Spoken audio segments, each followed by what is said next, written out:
So we are canning, getting ready to can some green beans. I've picked and picked and picked this week. And just picked some more this morning. And we are trying to get the second batch canned. I just got 7 pints yesterday. Generally these days, just for me and James, I only can in pints. I usually do a few quarts for when we have family events. But we are canning my favorite green beans currently, the rattlesnake beans. They're not coming in as well as they normally do. This heat has gotten everything. I've got tons of tomatoes on the vine that aren't turning at all. They're still very, very green. I guess we'll be eating some fried green tomatoes, but I think I saw a few that are starting to blush this morning, some of the cherries at least. So hopefully we'll have tomatoes. I did plant them late this year on purpose. I won't do that again. I always plant my peppers after the 1st of May, but this year I had an issue with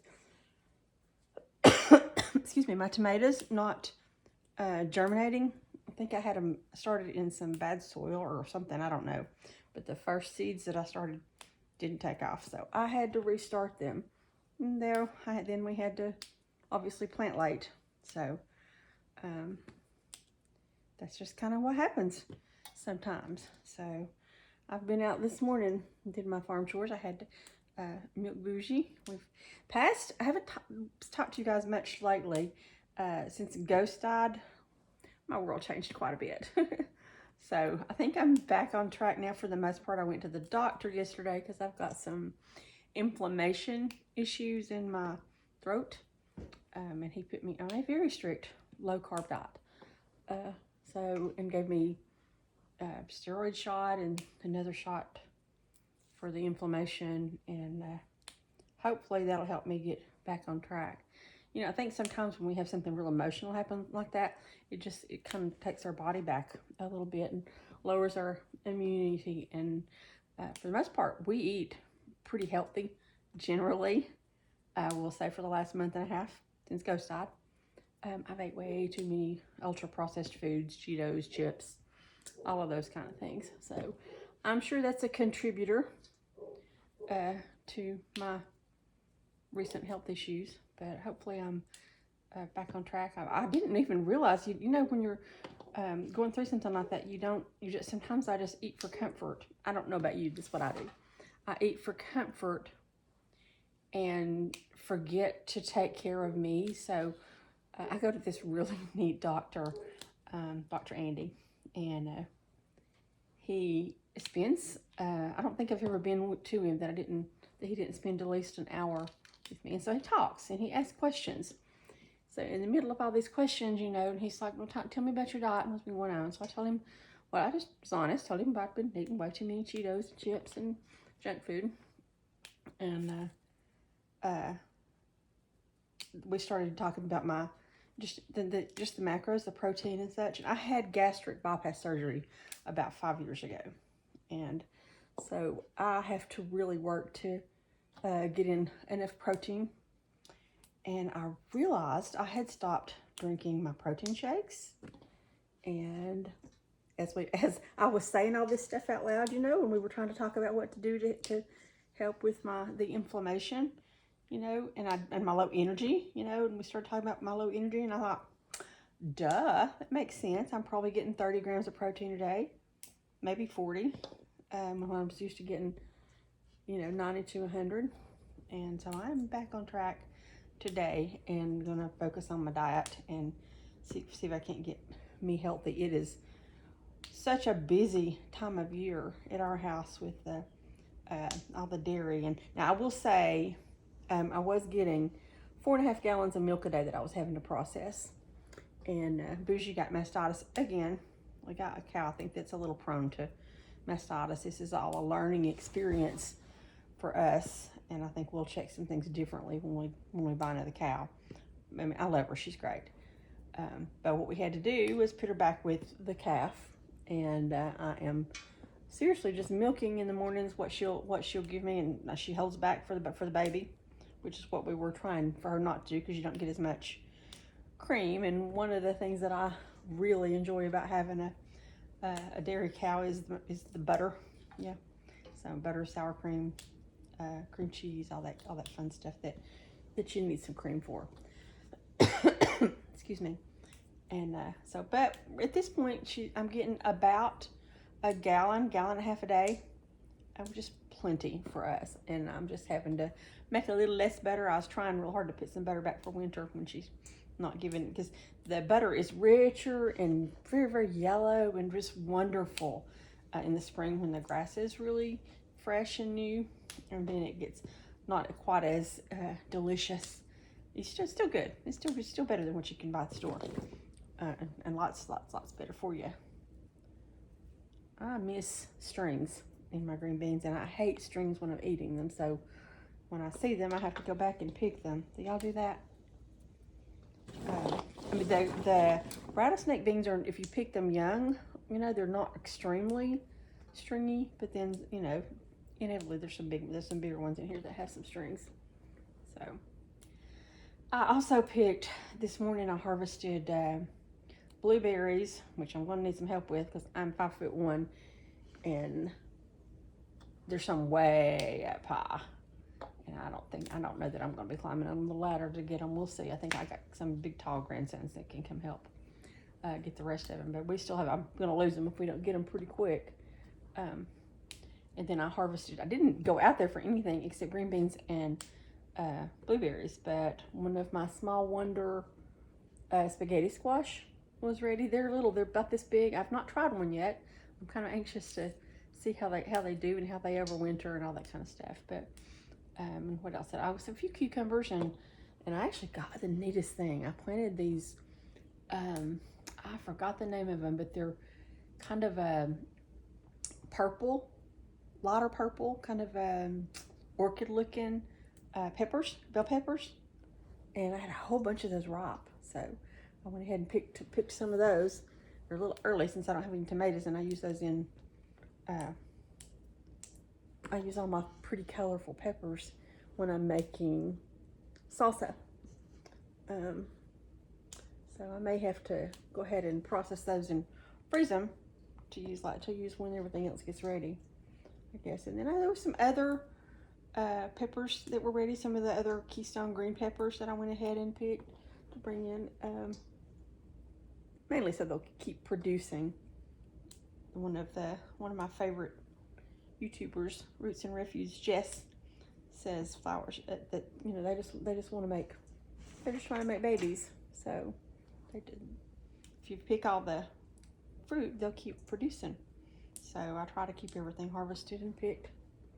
Don't always do a good job. Like I said, the blueberries are, I don't know if that works for them though, because I think they just produce what they're going to produce all at one time. But anyway, we're gonna, oh, I also had to pull out some mint. I did this thing that may be done. We will see. I planted 2 beautiful Kiss Me Kate David Austin roses at the entrance of my garden.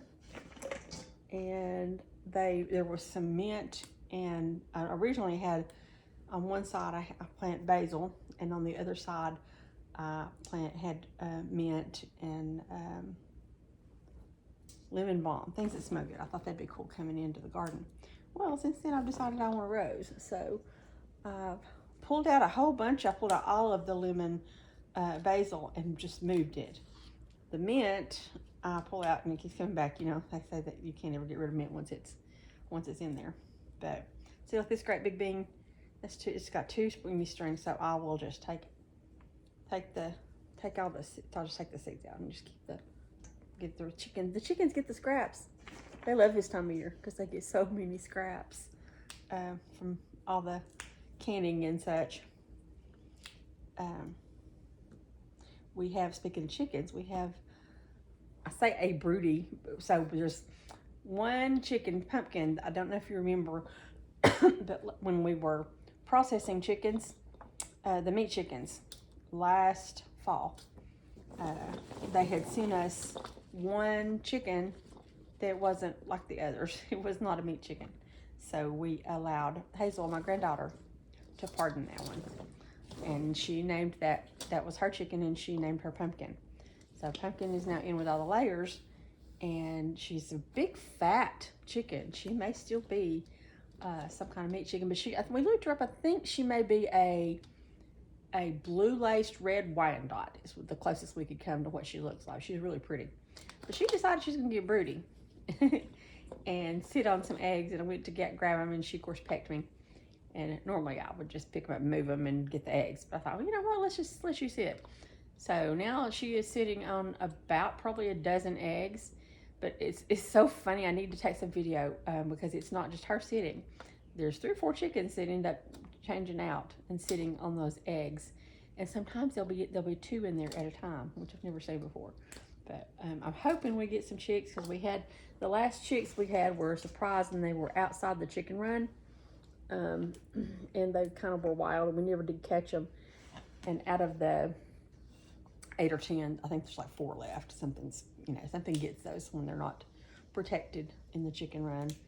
I think it's the hawks. We do have a pair of hawks that come through and occasionally get a couple of our chickens. The ones in the run are not quite as, they don't get them as often, but they do still get them occasionally. But I'm be anxious to get to have a few more chicks, since we've probably lost more to predators in the last 2 months. And I was trying to figure out why, because we just have not had an issue with, aerial predators. The run is pretty safe from like raccoons and possums and that kind of thing. We've just not had those issues since we first started keeping chickens. And had to go through the learning process of what to do. And over the last month and a half, maybe 2 months, we've lost a bunch. And I think it's Ghost. I think it's the missing Bart. He wasn't in the chicken run ever with him. Now, at the other house we used to live at, he was. So he learned that those were his to protect. But he didn't really have to do anything here but lay and bark when he knew something was close. And we never had any issues. Now, Gypsy, the young Great Pyrenees that we still have, is learning. And she goes out there and barks, but I don't think it has quite the same power. Her voices don't have the authority that Ghost did. His voice was really deep, and it scared off just about anything. And he meant business too. I think if anything had got in there, he probably would have went through the fence to protect him. He was extremely protective. So, well, all right. I've got finished snapping all these beans, and I've got to go wash them. And I just heard my dishwasher open, so while the jars are hot, I need to go get these in the pressure canner and get my next batch of rattlesnake beans going. And I think what I'll do, some of that, I started to tell you, some of that mint I pulled out, and I'm going to dehydrate it. Boy, my house smells good right now. It smells like mint. I'm going to dehydrate the mint, and I am waiting on some jar lids to get here. I waited too late to order them, but the company called 4 Jars. I have switched completely to their lids, because I've always used the Mason and Kerr and whatever the other well-known brands, and invariably every now and then I would have a jar that didn't seal. Since I changed over to the 4 Jars, I have not had, maybe one. I've had one in all of last season that didn't seal. So I ordered 200 packs the other day when they were on sale, and I'm waiting for them to arrive, because I have got to do I did several big half a gallons of fridge pickles, and got those in the fridge. They're yummy, because I did a lot of dill. But I've got to do some actual, so we do sliced. I don't do a whole lot of the chip type of pickles. I do mostly sliced for sandwiches. And I do mostly dill. I've got sweet and sour, the bread and butter pickles. I've got a bunch of those from last year. I can't eat sugar, and I guess because of that, just forget they're out there, and they just don't get eaten. So I'm not going to make any more bread and butter pickles. We still have plenty of those. And I'm still contemplating if I'm going to make some blueberry jam, because it takes a lot of blueberries to make a little bit of jam. We like it though, so I probably will. So what else did I bring in today? Peppers. I told you the peppers. I got a bunch of banana peppers. And I saw my first, let me see if I can say that right, shishito peppers. That same girl that I watch Roots and Refuge, yes, she loves shishito peppers with her eggs for breakfast. And she don't generally like a lot of spicy stuff, so I'm hoping I can figure out what to do with those. I grow peppers and sometimes don't know what to do with them. I grow pimento peppers every year, and I don't know what to do with them. So I end up either dehydrating them and put them in. I keep a pepper powder for the end of the season. Peppers, I just dehydrate them all and then put them through my Vitamix and make a powder out of them, and then they just go in everything. So, but I'm thinking today, because I'm going to lose some cucumbers if I don't get on them, and they're still producing. The cucumbers that I use are called Silver Slicer, and they're white. And I have got a counter full right now, and they are prolific, and they don't even mind the heat. You know how the green cucumbers that I grew up eating, at the end of the summer, they get real bitter. They don't taste good anymore, fresh anyway. And so I switched over to this Silver Slicer because it don't get bitter, and they keep producing and keep producing and keep producing. I have a real hard time keeping up with the cucumbers this time of year. So I'm going to make some cucumber. I'm going to dehydrate some and make a cucumber powder. And I found a recipe for like a tzatziki seasoning that you just use. You can use it in the winter and then just add your other ingredients to it, and you have tzatziki, fresh cucumber, not fresh, but dehydrated cucumber tzatziki, even in the winter. So, and I love anything cucumber. So in fact, I'm making a cucumber soup. It's cucumber and garlic, and I'll have to find the recipe for it. You eat it cold. It's yummy. Oh my goodness, it's yummy. I make that with make a sourdough dill cracker, and that with that soup is so good. In fact, I think I'll have that for lunch today. I'll have to make another batch though, because I ate it all. So, well, I think that's all I've got to share for now anyway. But hopefully I'll get back on track with the videos. I apologize that I've been kind of away. We started this, and we were kind of on track and doing pretty well. It's still a learning process for us, but we were putting videos out pretty regularly, and I honestly just got sick and wasn't able to keep up with it, and I apologize for that. I'll do better. So I appreciate your patience, and I really do appreciate you watching. So just come back and see us at Misty Ridge Homestead, and we'll talk to you next time. Bye.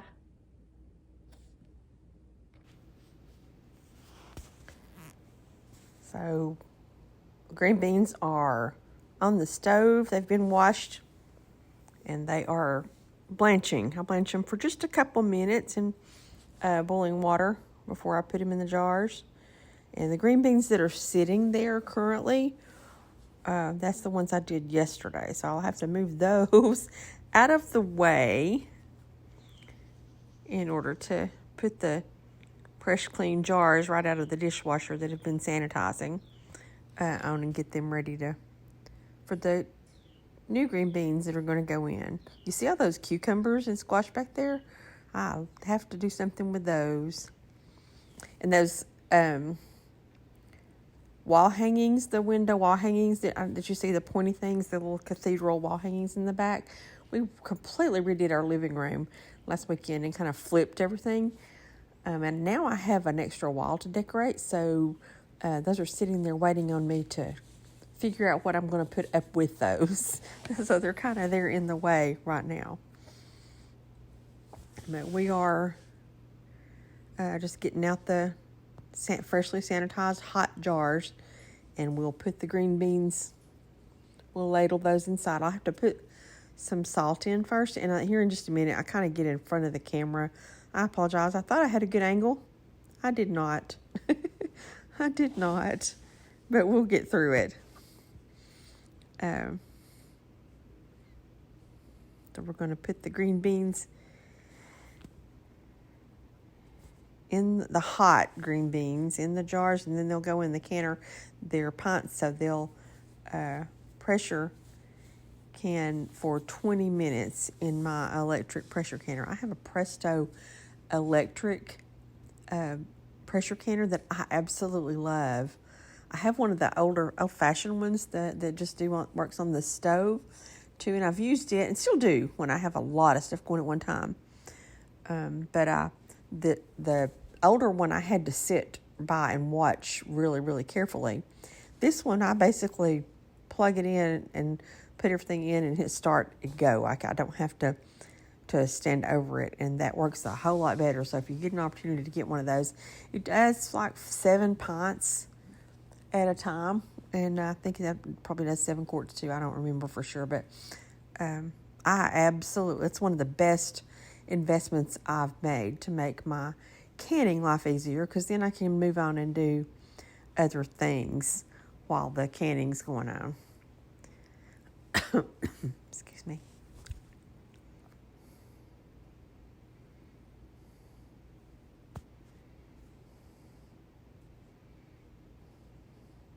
I don't know about you, but I absolutely love some canned fresh green beans in the winter when it's cold, and you don't have access to fresh food. There's not anything like fresh green beans and corn and all of that wonderful stuff that you've canned. It's just so much better than the food you get from the grocery store. It's a process though, and it's a, it was a learning curve for me. I canned when I was a lot younger. I learned to can, and did. I remember one time when I was really, really young, I came home from my nana's, and she'd given me 2 great big bags of green beans, and they were supposed to be 2 different kinds, supposed to be done separately. Well, I mixed them all up, and I think I canned something like 74 quarts. But I had 4 kids at home, 4 teenagers at home. 2 teenagers and 2 young kids at home during that time. So we ate them. We ate them every bit. But I'm sure they'd have been better if I had kept the 2 different kinds separate and had not put them all together. It's like she told me to keep them separate, and I just completely forgot and put them all together. But they were good green beans. I think that was the first time I actually canned anything, probably. And I was in my, late 20s, early 30s. And then I kind of did the career thing for a number of years. I was in wireless, and didn't have time to can during those days. We moved around some, and I got to travel a little bit. It was actually a fun time. But I didn't have time for gardening or canning. I think we did. My son and I did try to do a garden one year when I was working in wireless, but it didn't work out too good. But now that I'm retired and I'm home with, the chickens and the cows and the dogs and the cats and cows and such, I have plenty of time to learn all this stuff. And I think it kind of feels important right now in the world we live in, to learn these skills and maybe pass them down to your kids so that they know how to do this stuff too. There may come a time in the not too distant future, with the climate of the world that we live in, there may come a time that it becomes necessary to know how to do these skills. And if it don't, we're just eating better anyway. So I think it's a good thing. I think it's a very good thing.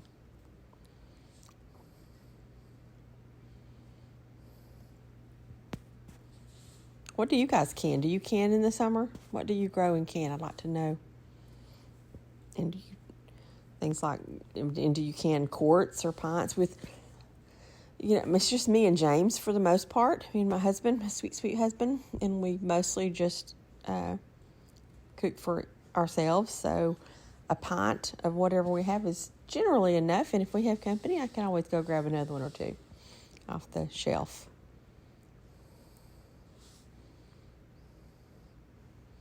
So here I am just kind of getting the last batch that I did. I didn't have them packed in quite enough. I think I forget from year to year how tight you have to have them packed so that they kind of shrink a little bit and you end up having more liquid in the bottom. I don't know if you saw that on the other ones that were sitting there, but they had a little liquid on the bottom, and so I didn't have them packed quite enough. So I'm trying to pack them in a little bit better. And you need to have a 1-inch headspace. So I'll be adding water to get it to that 1-inch headspace, and then I'll go in with a knife and get all the air bubbles out. I think that's probably what I'm doing there. and then see if I need to add any more water or take any green beans out or whatever I need to do to leave a 1-inch space. It's that top line that you have at the top of your jar is your 1-inch mark. So your 1-inch headspace, and then put your lids on and your rings. And and you'll see in a minute, I start putting on my rings before I clean the rims. You have to clean the rims with vinegar. It's not as important with something like green beans where you're just putting water in, but if you're doing anything like a meat based or anything with an oil based thing, it's real important so it'll seal properly. And so in a minute, when I get them all just right, I go to put the lids on, and I have to stop and run get my vinegar to come back and clean the rims, make sure they're all clean so that they'll seal. Sorry, I'm right in front of the camera. I got a lot to learn about this YouTube video and thing, but I'll get better.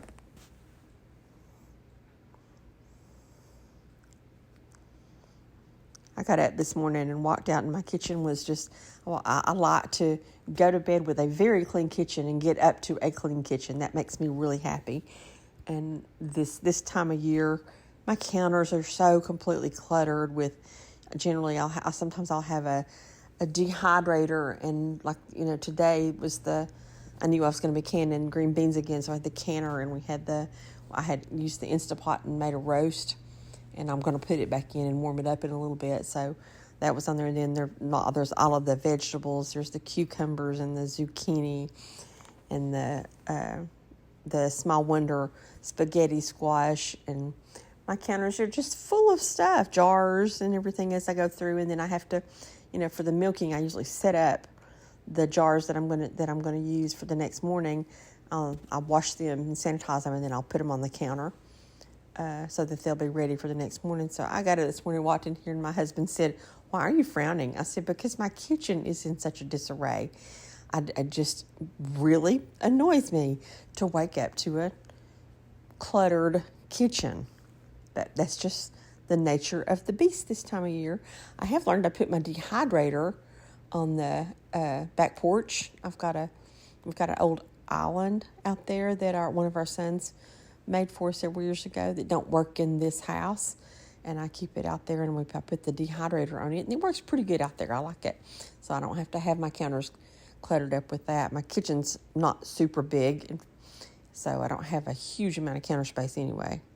So I'm having to move some of the cucumbers and squash and such over so I can get the canner set up. I wish I had that in the picture so you could see it. I'll show it to you in another video.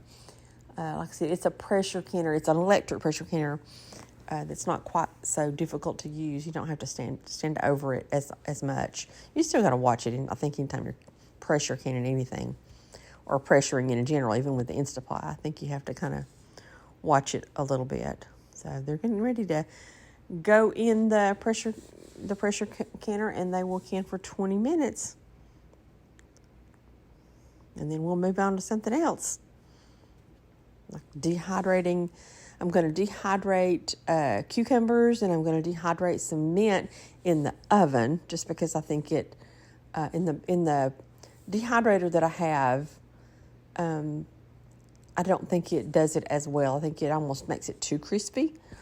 So I like to do herbs in the oven. So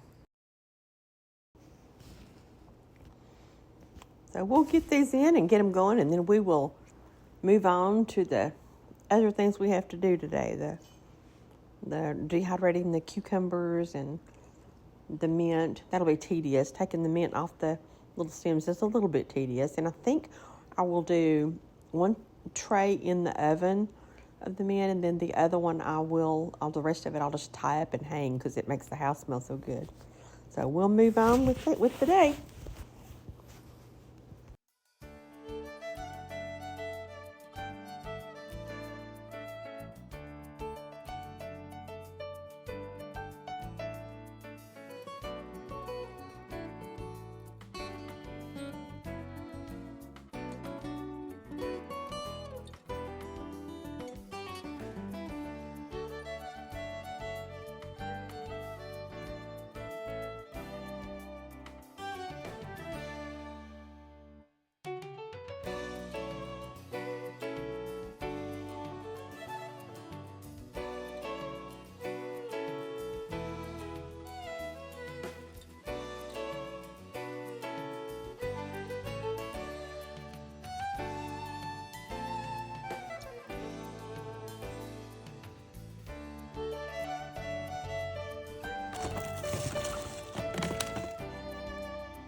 Well, that'll wrap it up for today.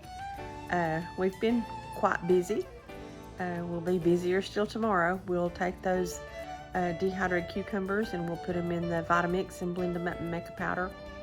And mix them with whatever other seasonings I needed for the tzatziki. I don't actually remember. I'll have to look that recipe up. And then what will we do? We'll be doing the herbs. We'll probably go ahead and crush those up. I don't put those in the Vitamix because it makes them too fine. We'll just crush those up with mortar and pestle and jar those up. And I may go ahead and start working on some pesto tomorrow. I've got a whole lot of basil that I need to harvest, and I may do some basil, and I'm going to freeze that this year. So we'll be busy again tomorrow. So thank you guys for joining us. We really do appreciate it. And we'll close out with a little piece of Jolene sitting by the back door, excuse me. Y'all have a good day.